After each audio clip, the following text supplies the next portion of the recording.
Hello, and welcome to the Empowerography Podcast. This is a platform created for women's voices to be heard and a place to share their stories, journeys, and successes with the world for the purpose of helping other women who might be on similar journeys. We are empowering women one episode at a time. I'm your host, Brad Walsh, so kick back, grab one of your favorite beverages, and enjoy the stories.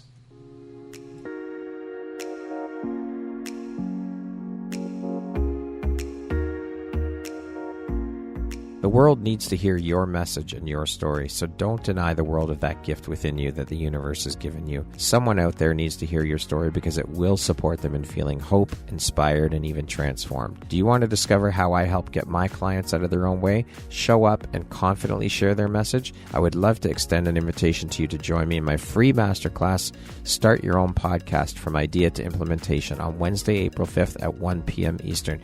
You can find the registry link in the show notes. Hope to see you there. Hello there, Brad Walsh here, your host of the Empowerography Podcast. Today, my guest is Emily Todd. She is a personal freedom and business coach, a speaker, a corporate wellness facilitator, and founder of the Burnout Prevention and Recovery program, Burnout Academy.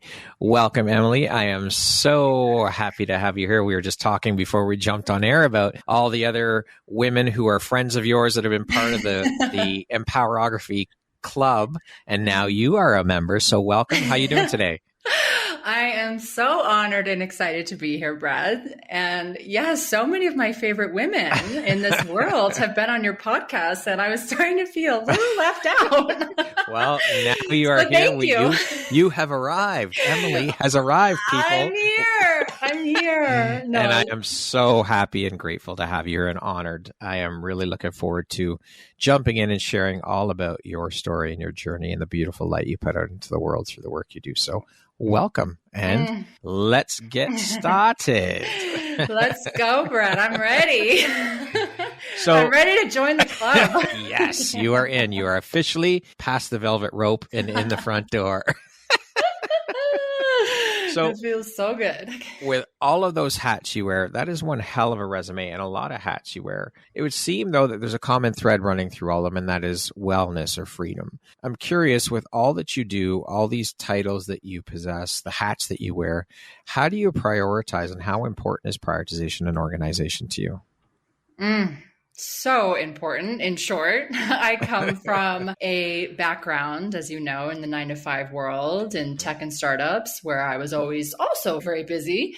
And in that lifetime, I was burning out really frequently. And I do a lot of work now around burnout and burnout prevention and recovery. So it is really important for me just to be in integrity with myself and my work, and to be happy to not allow myself to reach that point of burnout ever again. So for me, prioritization and making sure I get what I need to do done, or what I get to do done, is really looking at, okay, like what will actually move the needle in my life right now? What is most in alignment with my current desires for my business, for my life, versus let's just do it all and check all the boxes off and make this person happy and make that person happy. It's really like what feels most in alignment for me right now. What will make me feel happy, and prioritizing that. And when I first started with entrepreneurship, I was recreating the same cycles of burnout because I was trying to be everything to everyone and do it all. So for me, every day, one of the first things I do in the morning is one of my mentors taught me this. What is my daily success list? What are the 3 things that are most going to move the needle in my life and my business? And those are what I focus on. And when I'm done with those for the day, anything else is a cherry on top.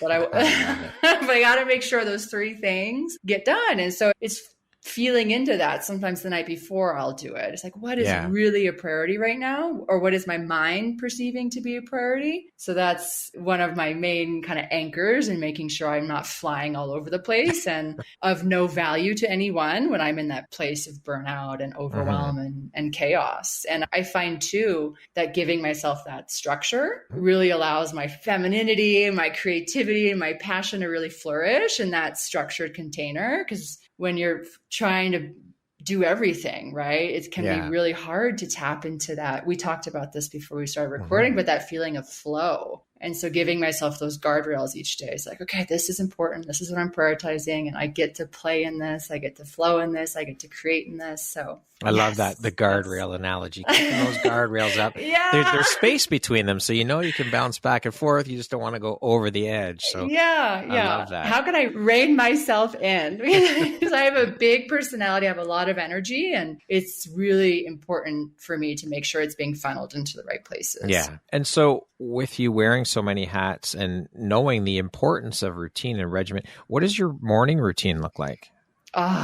The mornings are my favorite part of the day, which is so cool because when I was in the 9 to 5, it was a total disaster. When I would wake up, I'd wake up late. I would hurry to do some sort of workout, run off to the office, be on the subway in New York City, sweating, stressed. But actually, since I've been here in Mexico City, as we've been talking about, I'm just loving my life here. And something that's been cool is I've been waking up naturally at 6 in the morning. So my morning routine gets even more space. But what I always do in the morning, 1 cup of coffee in my favorite mug. It's just this beautiful ritual. I'm the kind of person that gets excited about my coffee the night before.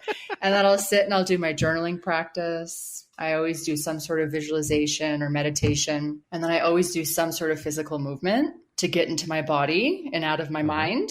So those are my pillars, my anchors, and my non-negotiables. And my journaling routine is really important to me. That's where I get clarity on that daily success list. I go through gratitude. I go through, and maybe we'll get to talk about this more later, but I really focus in on how I'm winning in life, in my business, to really set myself up to feel that, I'm crushing it today. Sometimes I'll feel into my vision. Sometimes I'll feel into what the version of me who has already achieved that vision, what would she be doing today? So some manifestation kind of practices, but that's the loose morning routine, no matter where I am in the world.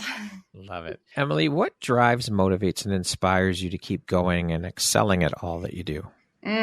My why, the women I serve. For me, it's all about reminding women of the infinite choice, power, and freedom they hold in each moment, which we forget, which I forgot for the majority of my life until I started to wake up to my own power, to my own freedom. Probably about 4 years ago was when it really just started to awakening unravel fast. Because I did all of the things that society told me would give me that feeling of freedom, that feeling of power, right? I had the job, I had the cool apartment, I had New York City, I had the wardrobe, I had the shoes, I had all the things, but I still didn't feel free. I still didn't feel empowered. And so I always view my work as something that me 4, 5 years, 6, 10, 20 years ago would have really been supported by. And that's my why. Just reminding people who they are and where they come from and what resides within them. It's so easy to forget in this world. It is, because we get caught up in all the shit, all the bullshit, all the conditioning, the hustle culture, the to-do list, all of this other bullshit. It is. We have to be able to return back home and remember that, no, all that shit doesn't matter. We have to return to ourselves, to our bodies, and what makes us happy, what makes our soul sing. Yeah. And that was my big realization in the quote unquote awakening was I was really living that life that was expected of me versus the life I desired. I didn't even know what I desired. I didn't even know there were other options. I just saw what my parents told me, what my boss told me, what society told me, like, this is how it is. This is the trajectory you follow. This is the timeline, and this will make you happy. And I see so many women stuck in that. And it's like you have this blindfold on, or you're wearing this pair of glasses that are a little bit cracked, right? So you can't actually see the truth. So for me, it's like, can we remove those cracked glasses you're wearing and put some new lenses in? Throw that shit in the trash. Give you some shiny new lenses. There you go. I want to talk a little bit about your coaching journey now. I've heard a lot of people say that most, if not all, coaches have been through their own personal struggles and journeys before making the leap into coaching. And I know that, of course, as human beings, we all have our own shit to deal with. We all have our own journey and struggles as human beings. But what I've found, though, through the women I've spoken to who are now coaches, their personal journey or their personal struggles were the catalyst for them leaping into the coaching world. Can you share a little bit about your own personal journey that you were on before making the leap into coaching? Oh, can I ever? I'll keep this. I'll keep this brief though. But like I said, I was in this world of doing all the right things and checking all the right boxes. I was managing a team of 20 people, making all the money. I didn't know it at the time, but I was so unhappy. I was so out of alignment, and that manifested for me in a lot of really unhealthy coping strategies that were extremely destructive. Alcohol. It was normal, right? It's New York City, work hard, play hard. Oh, it's Friday. It's time for 1 martini, 4 martini, 5 martini. Shopping. Oh, I don't feel actually that sense of aliveness in my life. Let me go find it with the credit card. Let me go find it in Soho on Saturday. Let me go find it in Hinge and swiping and dating. So for me, it was being kind of out of control, like looking for something outside of myself to fill what I didn't, again, realize was this like gaping hole and this voice that would not shut up, whispering and then screaming, this is not all there is. And I think I had that feeling. There's more. Like my dad was an entrepreneur, and I saw something when I was younger, my heart fluttered a little. I was like, I want to do this thing. And then it gets beaten out of you. And so I was just in this self-created cage, and the drinking was out of control. The shopping was out of control. I was in horrible debt, even though I was making a lot of money. I think the way I was approaching relationship and men was just really handing my self-worth over. You make me feel worthy. You make me feel good. So there was a lot there. Like the alcohol is something I carried, not anymore, but I think up until recently, a lot of shame around because it was a lot. And I stopped. I had like a big pause a few years ago. It was 3 years ago. I quit drinking for 1 year. I was like, we got to see what life is like. Sober.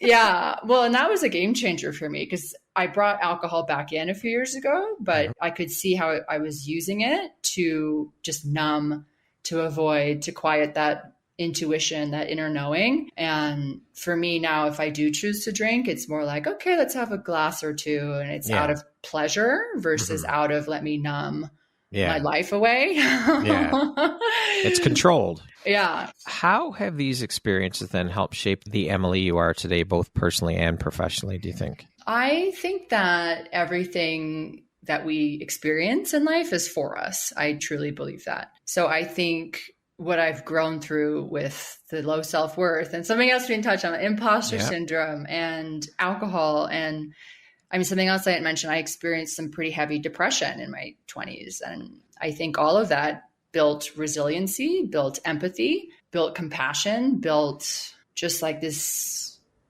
Built Emily, who you are today. But it built this ability to really connect with my clients and the women that come into my space in a way that I wouldn't have been able to had I not grown through those experiences. So there are no mistakes. And sometimes I'm like, when I'm really in my shit, I'm like, I roll, like I'm a victim. This is happening to me. But I can look back on all of these and see why they had to happen with the intensity they did and the timeline they did, because it was so essential to my evolution and to get a little woo about why my soul came here, why I'm incarnated in this body, Emily Todd. It's to take that medicine and then become the medicine and then serve the medicine. And I just, everything in the moment, it can feel like victimhood and why, God, why? But looking back, it always makes sense. I can always see why that mistake, quote unquote, led me to the woman I am now, to the work I'm doing now, to the clients I have now, even some of the things I've been growing through this year that I felt like, oh, this is awful. I've then been so magically paired with clients, with women that are growing through the same thing. And I'm like, whoa, I can really support you in this because I've been there. So it's all for us in some cosmically messed up way. But that self-awareness piece is massive. To be able to take a step back and look in from the outside and have the self-awareness to realize what the fuck's going on. And yes, okay, well, this is happening for me, not to me. Step out of the victim mode. It's okay to go there, but don't stay there. Let it wash over you. And then, okay, wait a minute. Hang on. Reset. No, we're not playing the victim here. Let's have the self-awareness to step outside and say, no more of this shit. Let's move forward and step out of it. Yeah. And that's real freedom. And I lived so much of my life in the victim role of life's happening to me, whether, my boss is a certain way, my parents are a certain way, my boyfriend is a certain way, life is a certain way. Yeah. And there's no power in that. Right. Yeah. And so to me, and this is the other thing. We look at life through this lens of this is truth. This is truth with a capital T. And I'm of the belief there are very few things in this world that are truth with a capital T. Most of it is subjective, and we get to ascribe meaning we get to ascribe the narrative to our experience, and that impacts the experience, that changes the experience. What do I believe is happening here? What is this narrative? What is the story I want to tell? Does it give me the power? Does it give me the resiliency? Does it give me the growth? Or is it, life is a certain way? What's more powerful? Yeah. So the only narrative I care about at this point is the one that gives me the power, the one that gives my clients the power. Beautifully said. Emily, what would you say then was the biggest or most valuable takeaway or lesson for you through these experiences? Okay, well, one of them, you've heard the phrase elevation requires separation. I am sure of it. So to me, that's a huge one, not only in just separating from the people, the places, the habits, but also it was really getting separation from that voice in my head, who I used to believe I was, that voice that's just incessantly chattering, incessantly finding all the problems, telling me how much of a screw up I am, telling me how unfair everything is, right? And so for me, that's been the biggest thing, is that elevation from the environment, but most importantly, that voice, and seeing I am not the voice in my head. I'm the one who sees that voice. And with that awareness and with that spaciousness, I have more choice. I have more freedom. And what I'm always most interested in is more freedom. Where can I be more free? And so it's separation from that voice and seeing it's not me. And something that's been huge for me the past years is really getting into my body and out of my mind. That's a big one. Because I love mindset work, is so important, but I'm a big believer there's only so far our minds can take us because they are inherently programmed. Yeah. And we do so much to undo the programming and rewire. But to me, it's the wisdom of my body, the intelligence of my body. That's where our intuition lies, in our bodies. So it's also more and more getting into my body. Does this feel like power? Does this feel expansive? Am I collapsing? Do I feel my power leaving my body? Is this going to give me energy, or is this going to take my energy? And really dropping into that when I'm orienting how I want to live my life and what choices I want to make and how I want to prioritize, what I want to do in my business. So that's been huge for me, for sure. It. Why have you decided to focus your energy in business solely on helping to empower women? Because I think we're the creators. We're the freaking, I love you, Brad.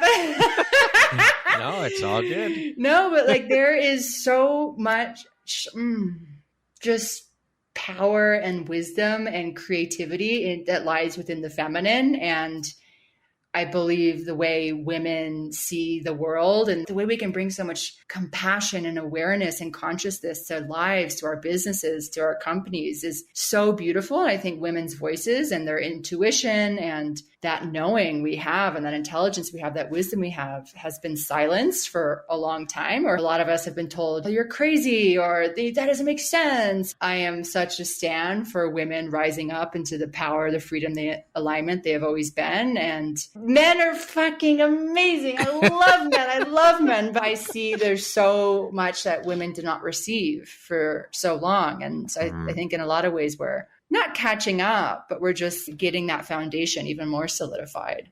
The rise is starting for sure. And it's long overdue, and it's about time. And it's amazing to see, because coming from corporate, I saw a lot of competition among women because, of course, they had no choice. They had to compete because the options and the opportunities were so few. So there was no other way to do it than to compete with each other. But now I'm seeing so much support and community and collaboration, which is fucking incredible. And that's only going to help and further the rise of the feminine. And also with us men getting on board and stepping up and letting the women know that we are here to support and standing shoulder to shoulder with the women and letting them know that we are here as allies to support and help elevate and amplify voices, because women's voices have been silenced for so long. So it's about time that women start screaming from the fucking mountaintops and the men join in and help them. Yes, we are here and we are screaming and we are loud and we are proud. And it's something that I think is so important to me too, because again, I come from corporate background, 9 to 5 as well. And I was a director and I managed a team, and I would be in the room when salary increases would come around and performance reviews. And I remember the experience of the men on my team coming into the room with their case for why they needed a raise. And, they had hit maybe half their goals. And were doing like, it's okay. It's not great.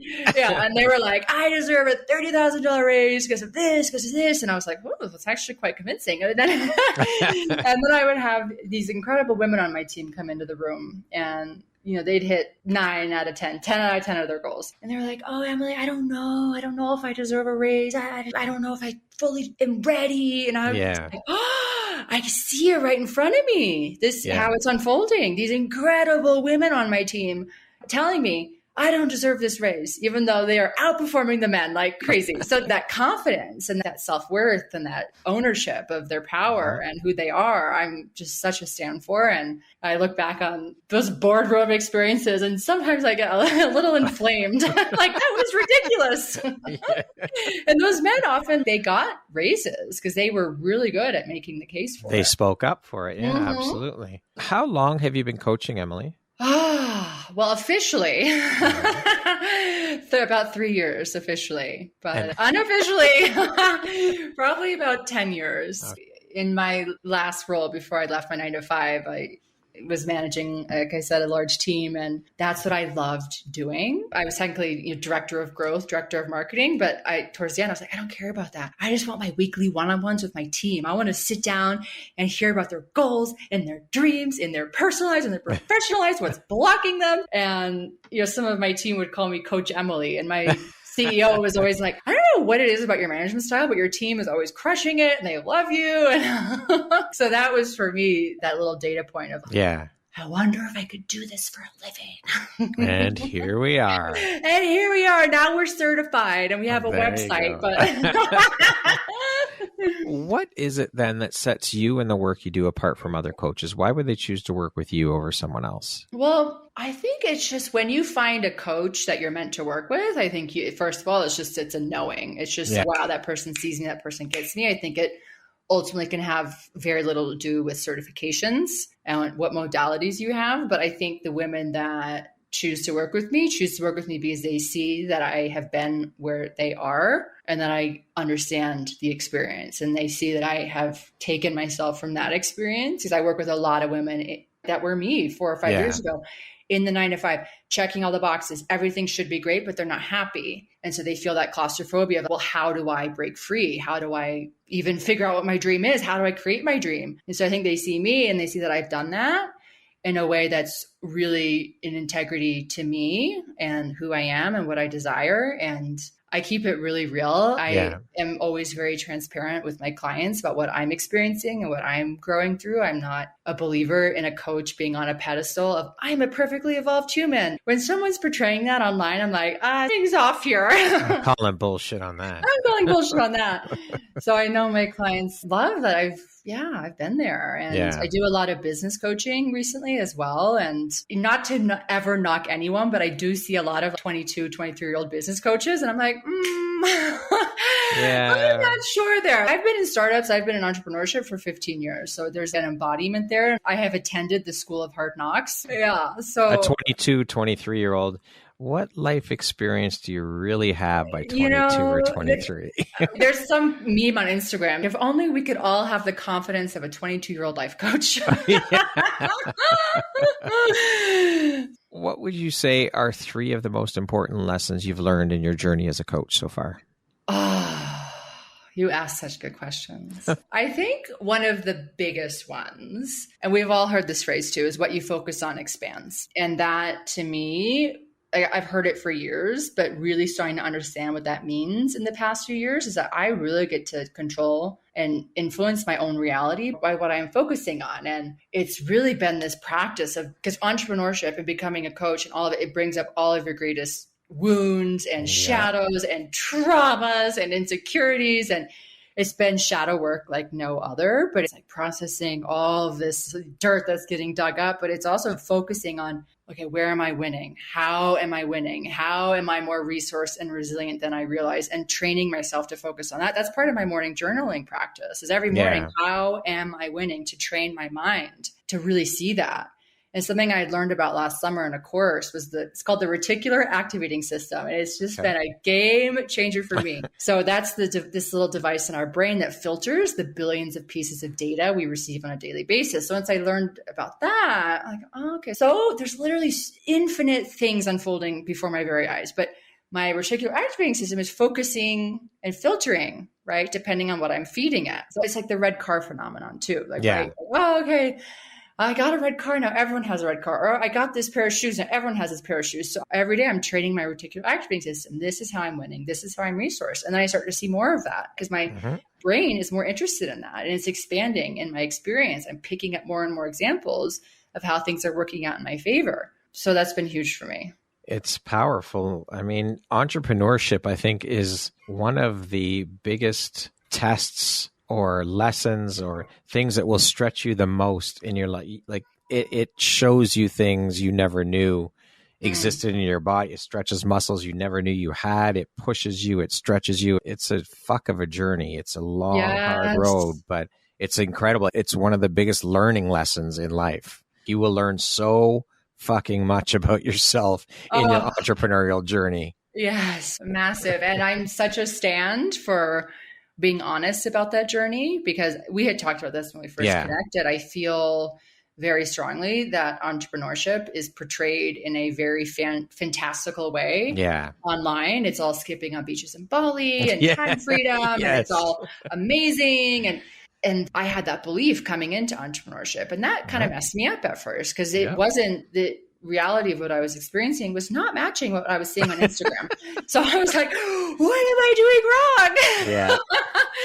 wrong? So I love having that conversation about what is actually unfolding in entrepreneurship, which is multiple existential crises and dark nights of the soul and melting into a pile of goo. And I think the more we talk about that as entrepreneurs, I think the less alone we feel when that inevitably will happen. Because again, like that messed me up when I got into this game because I thought there was something wrong with me. I thought, oh, well, it's not going according to how Instagram said. So I'm not cut out for this. I guess I should throw in the towel. Yeah. But now it's like something's coming up and I'm like, oh, wow. Okay. This is an initiation. Let's freaking go. Yes. Bring it on. Let's hear from me. I got my gloves on. I'm like Rocky Balboa.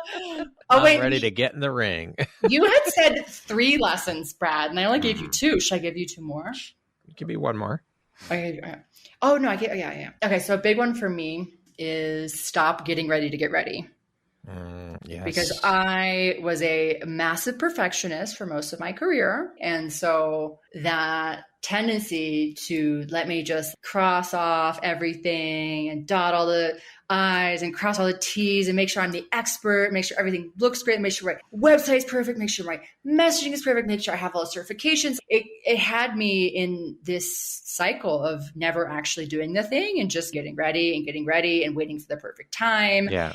And I see that a lot in my clients who are desiring to, start their hardline business or side hustle is it's not the right time.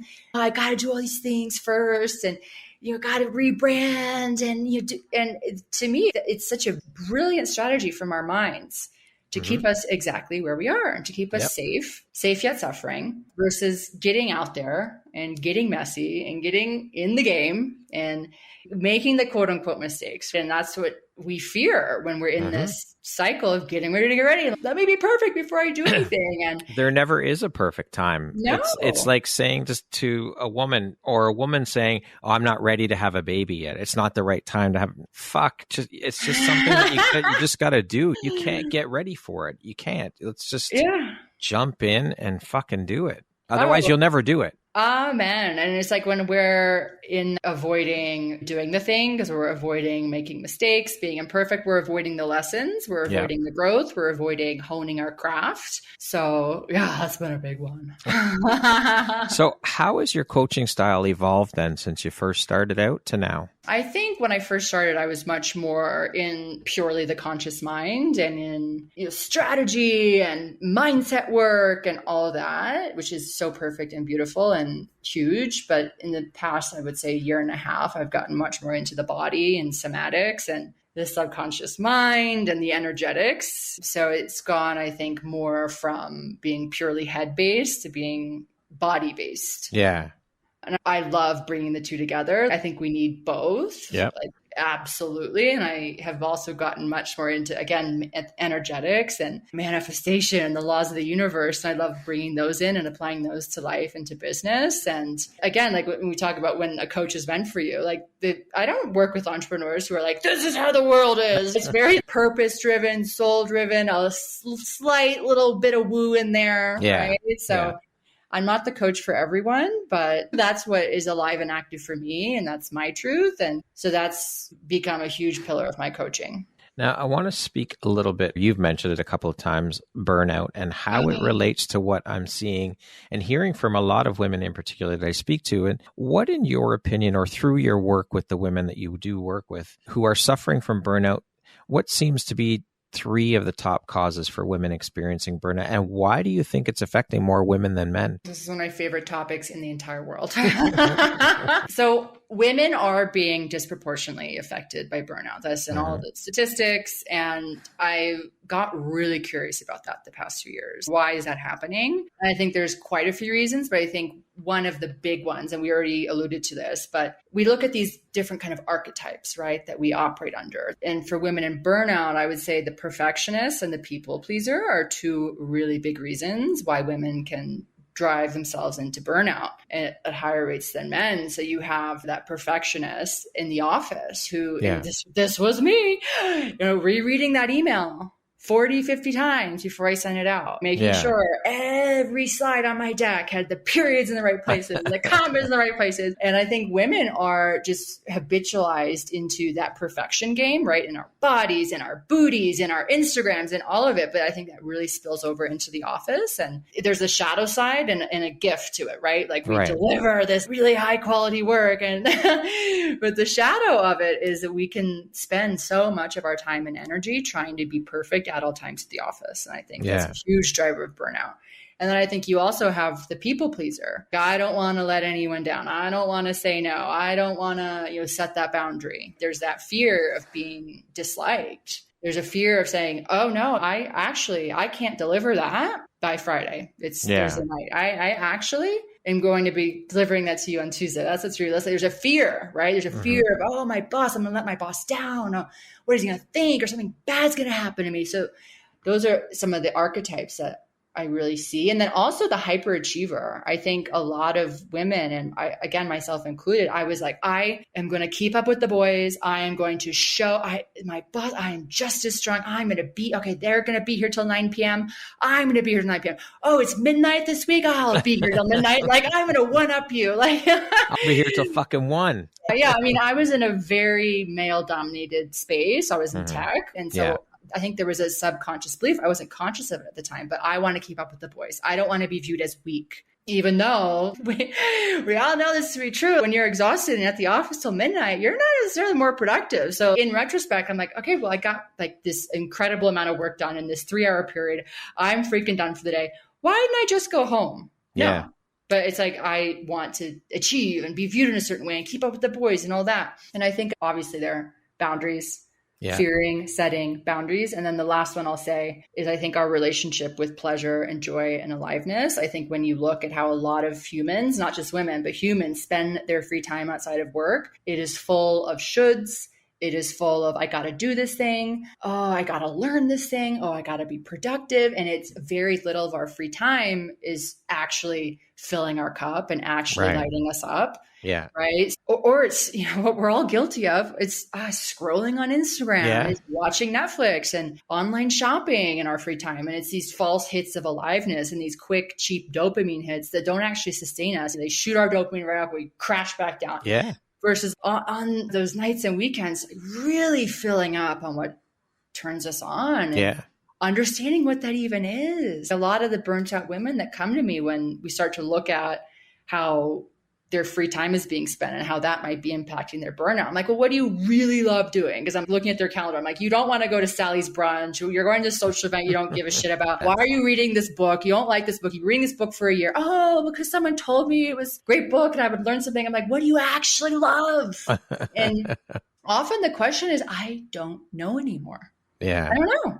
because it's beaten out of us. And it's just, oh, I got to be an adult. And on the weekends, I got to do these things. I got to see these people. I got to be a good wife, good girlfriend, good friend, good daughter, whatever it is. And so to me, a big part of getting out of burnout is often reconnecting with what you love doing. And I love that. yeah, it's a really awful homework assignment I often get. It's called Project Turn On.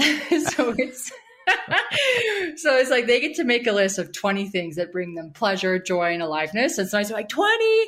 I only have 3. And I'm like, this is part of the journey. You get to put something on the list. Think. Yeah. It's for a week. We have this list. And again, some women are like, well, I don't know if these things are, I'm like, well, go experiment, go try it, go see it, go do that thing. And see, like, you can rank it. You give your analytical mind something. Is it a 1 to a 10 on a scale of pleasure and joy, and really uncovering your unique codes for feeling good and feeling alive again. I love it too. It's my favorite.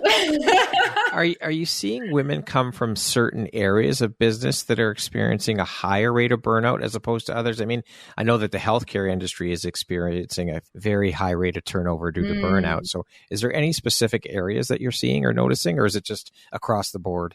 For me, I would say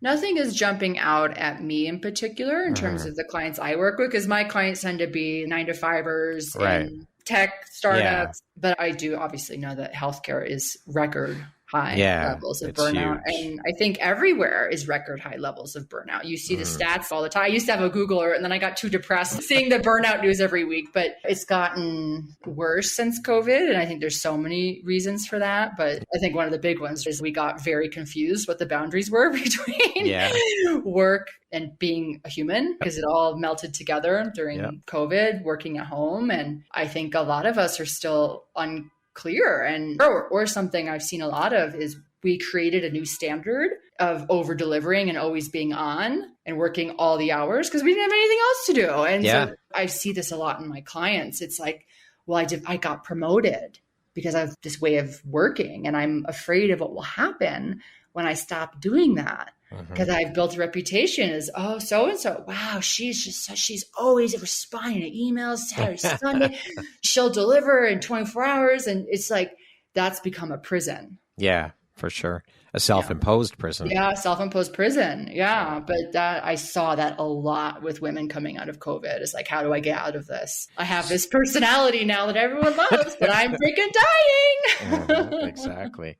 And so what are a couple of tips or takeaways then that you could share with the listeners that they can implement immediately to start taking some preventative measures when it comes to burnout? Yeah. One of the first things I always say is do a boundary audit and an energy audit. So it's really looking at where your time and energy is going. And it can be really simple. It can be making a list of what is adding to my energy and what's detracting from my energy. And starting to get really honest with yourself of, okay, these things that are taking my energy, is there an opportunity here to start reducing the presence of this in my life and having a courageous conversation or setting that boundary? And the things that are adding to my energy, is there an opportunity for me to start adding more of that to my life? And I think it's really those patterns, right? Those we'll call them mindset saboteurs. A mentor of mine trained me in that, of the perfectionist and the people pleaser and the hyperachiever and even the controller. That was a huge one, is let me be on every email and in every meeting, and starting to track her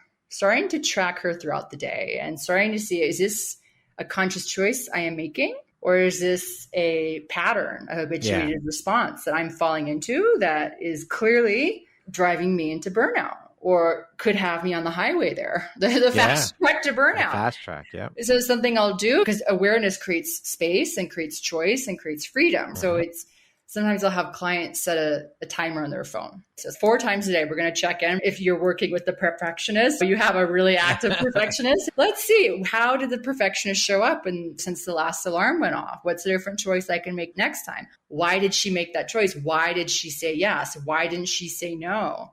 What was I afraid of happening here? So it's starting to track these patterns in their natural habitat, because as they're prowling around. And to me, that is a huge one. And I'm not a believer that we obliterate these patterns and we just kill them off. I don't believe in that. I still have a perfectionist that I notice but I have the space around it now. I can see when she's starting to obsess about the Instagram reel or the graphic or the email she's sending. So I'm, okay, we're doing that thing.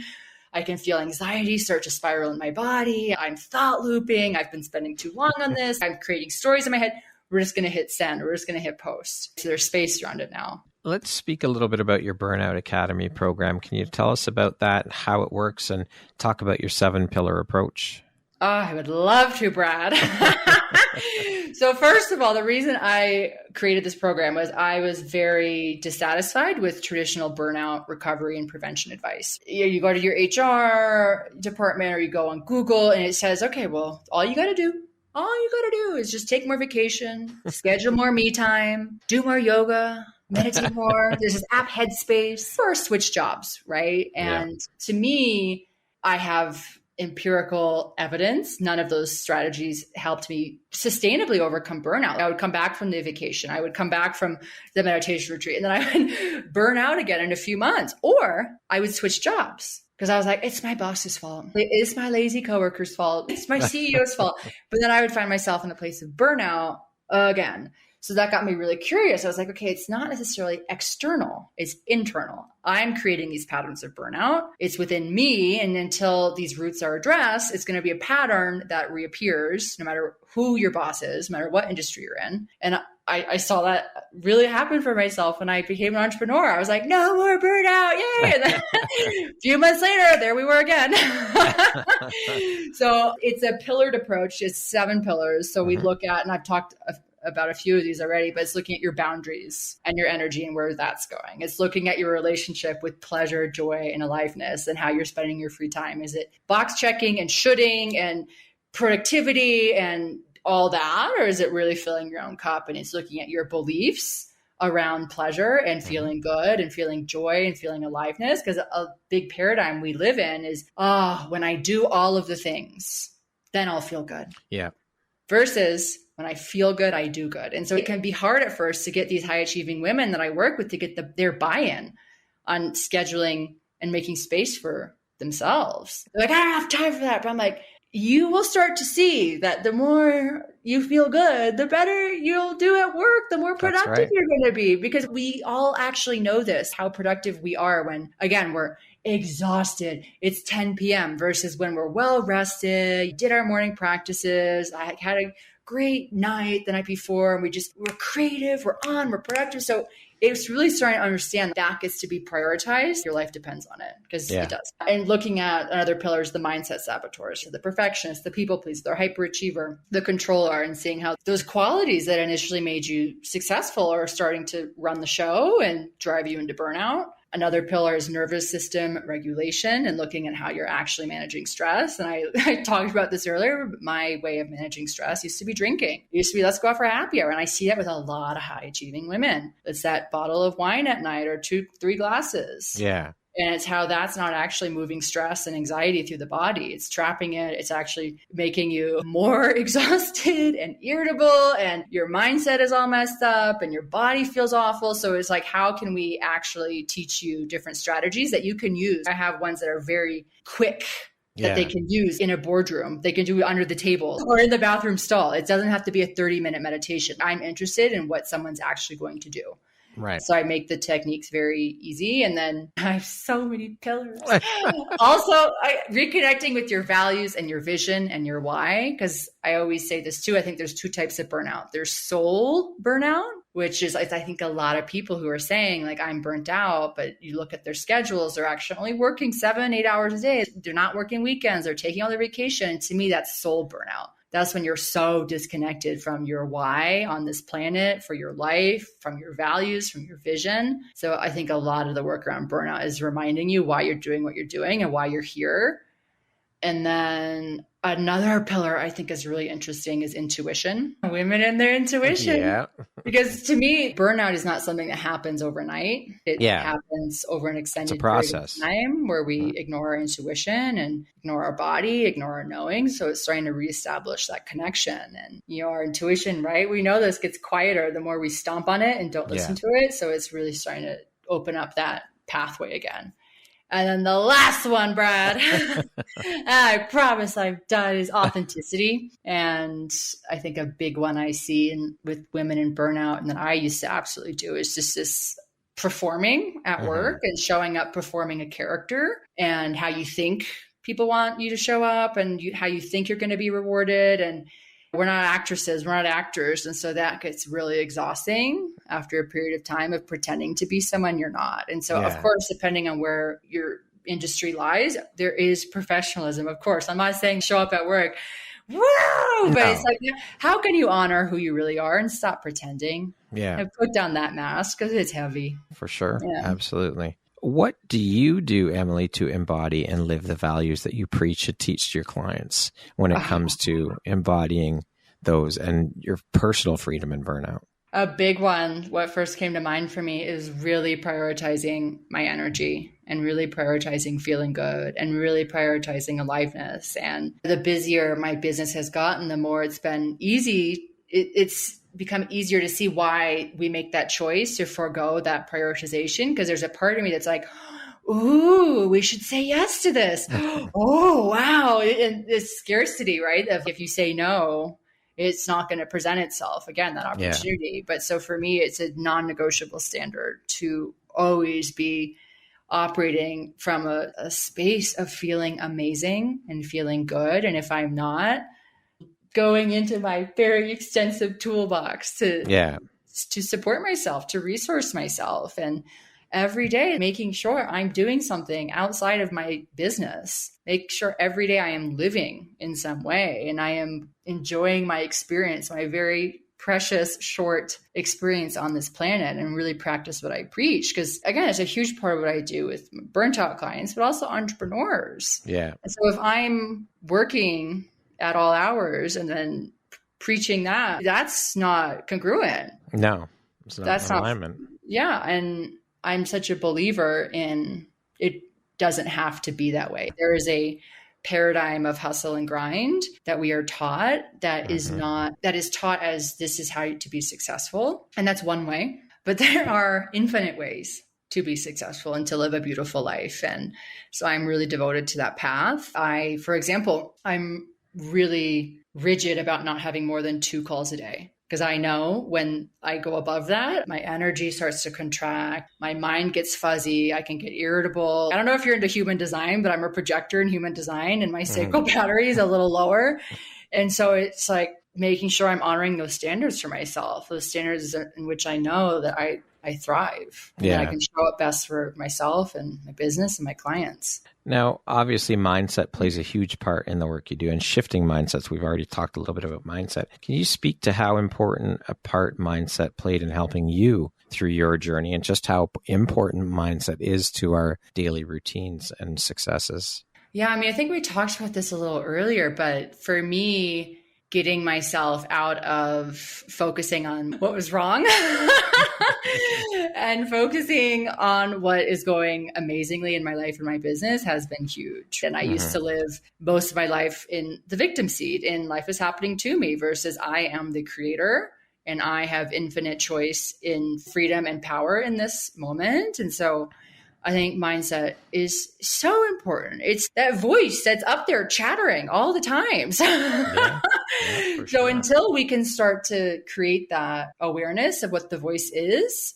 and start to make choice from that spaciousness, I think we will always be a servant to our minds, and we'll always just, we'll be believing every thought, every batshit crazy thought that floats through our mind. And so to me, a big part of mindset work is not believing it. Yeah.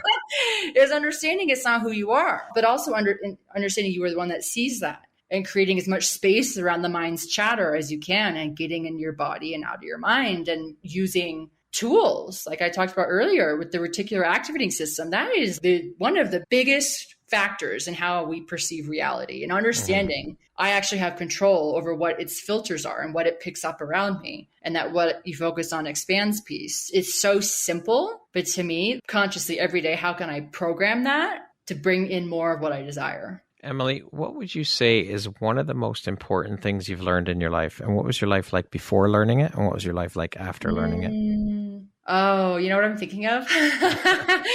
That Carl Jung quote. Until you make the unconscious conscious, it will rule your life and you will call it fate.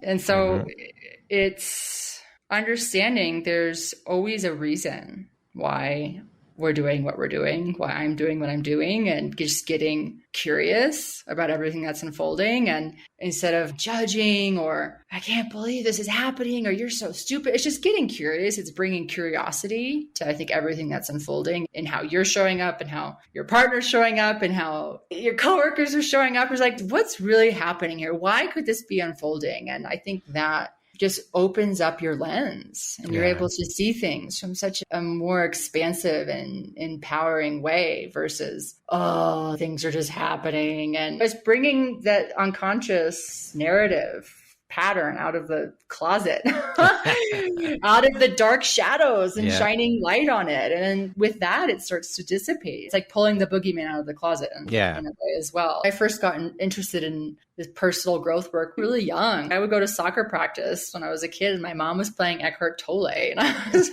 like, this is so interesting. But I think it was when I started in therapy. That was like my big putting my toe in the pond. Insurance covered it and everyone was starting to do it. So, okay. And so understanding how, I'm not just the way I am. I'm the way I am because of all this crazy shit that's happened. And all of my parents, bless them, they're so amazing. But no wonder I operate in this way. And from that, being like, that's not my destiny. That's not who I am. That doesn't have to be this way. I can make a different choice with this awareness. I have the power to change it. We always have a choice. I have choose tattooed on my arm for a reason. See? There you go. What do you think your unique skill set or superpower is that's helped you become successful? I think I don't make no mean anything about me. And I think I just keep asking for what it is I want and what I desire. And I collect no's. Like I said this to my friend the other day, like Halloween candy. I'm like, bring me more no's. Because then I know the more no's I collect, the more yeses I will never collect. And I think that has really served me to have the courage to go out and keep asking for the client, to be on Brad's podcast, whatever it is, asking versus waiting for it to just slide into my DMs or my email. Keep waiting if you do that. It'll never happen. You have to go after what you want and make it happen. You have to ask.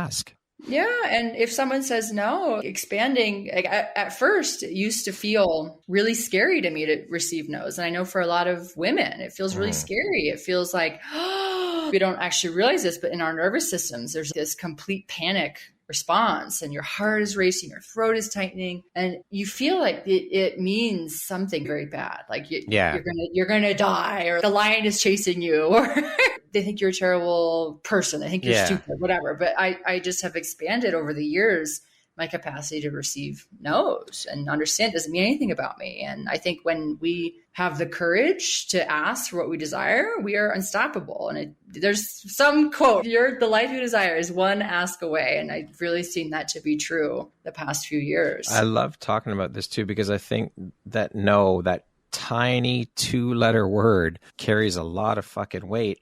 But I think that we need to look at no's as well as just because someone says no doesn't mean it's a permanent or it's a no forever. It just means no, not right now.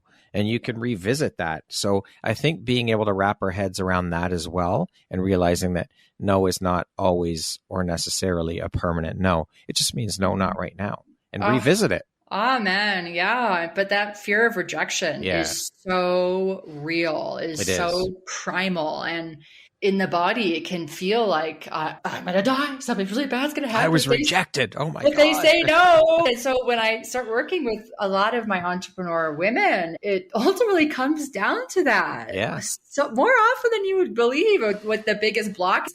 They fear rejection. They fear being seen. They fear asking. So that, I think, is a superpower as a human, as a business owner, as a woman, as any human. Like it's so simple. And the best things are, I love to overcomplicate things. Shit. We're humans. We all do it. Yeah, but it's so eye-rolly. But it's so true. If you don't ask, the answer is no 100% of the time. Yes, that's right. One of my first managers said that. And I was like, well, it's so dorky. But now I'm like, I'm like, it's so true. You miss 100% of the shots you don't take. Yes, that's Michael Jordan. No, Wayne Gretzky.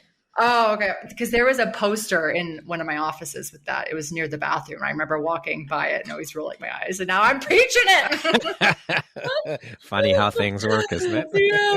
Yeah. Speaking of success, Emily, how do you define that word? What does the word success mean to you? Well, it has really changed over the years, hasn't it? Because it used to be this amount of money in my bank account, this salary, this house. But now for me, it's really just living in alignment with who I really am and the truth of my being and my desires. And a big barometer for me of success lately is the degree of aliveness I can feel in a day, in a week, in a month, and versus what can I acquire? Yeah.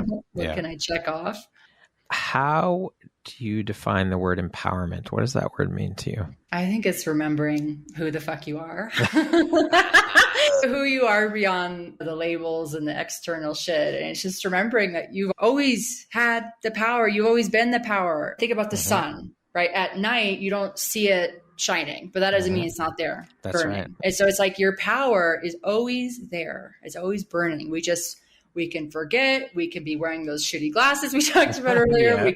We can get confused, but it's remembering who you have always been. And there's that burning, fiery sun. It's always there. Beautiful. So all of this, like to me, all of this work we're up to here is just remembering who we are. Yeah. It's stripping away all the layers, the onion layers, the bullshit, the programming, and it's remembering how perfect and amazing we all are. Beautiful, we all are. Beautiful and shiny and spectacular. Yes.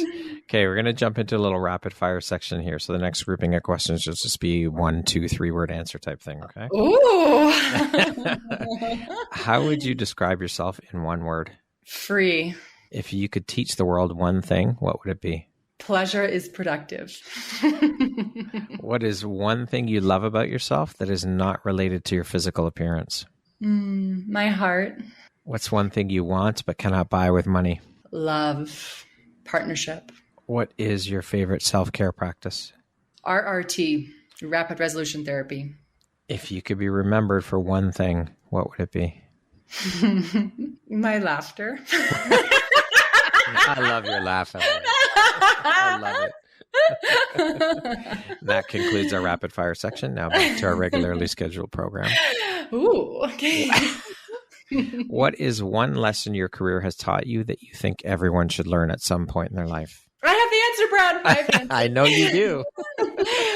Stack micro wins. Because I came into entrepreneurship. I got to make the big month. I got to have the big client. I have to have this big thing. Yeah. But it's not about that. It's about stacking all of the little mini wins along the way and creating conditions for yourself to win even more and create that confidence and momentum by stacking the micro wins. Because something people always told me was you got to be confident to be successful. Well, how do I do that? And to me, confidence is created by hitting what you're aiming at over and over again. So it's just like, okay, micro win. How can I win more? And stacking that shit.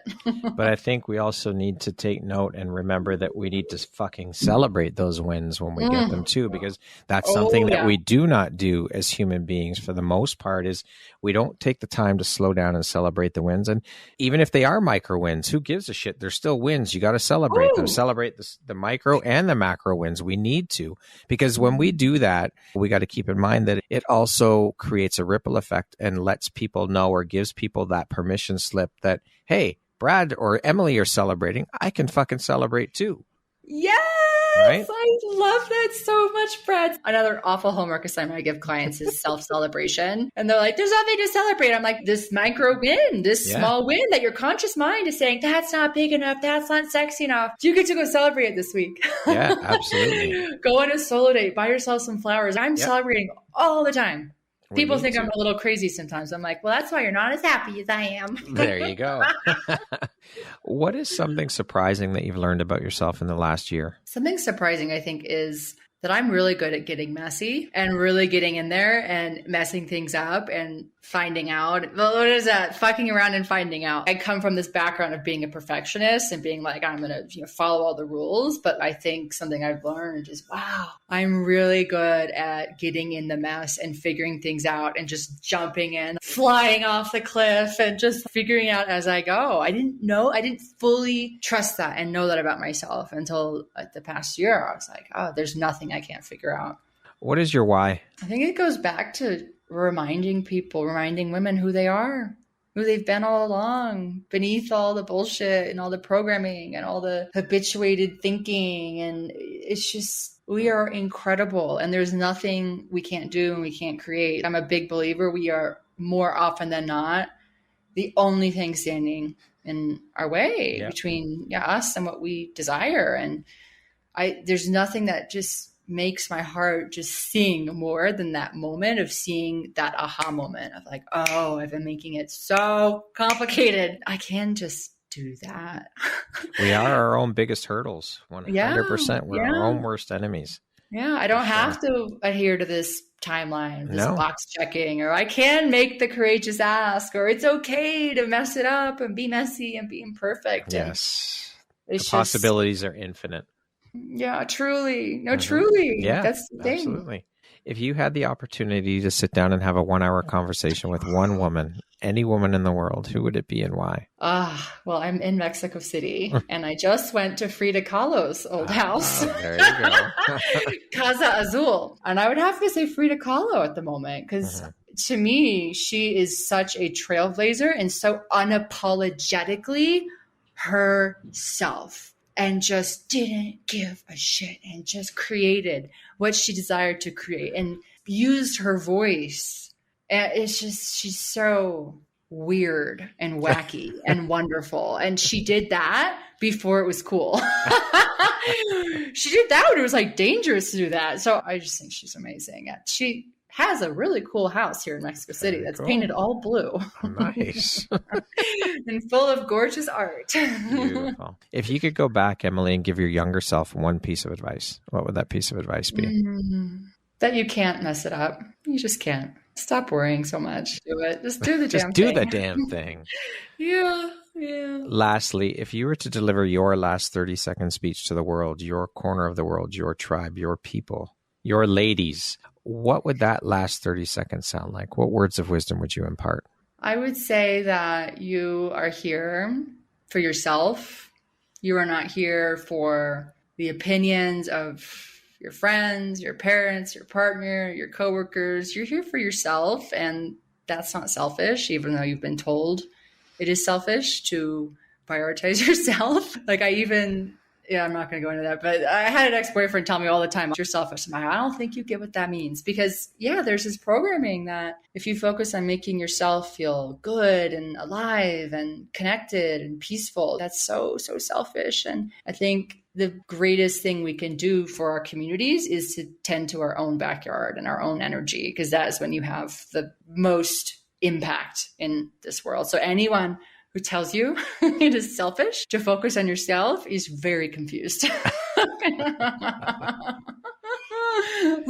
Beautiful. Emily, thank you so much for taking and making the time to be here with me today.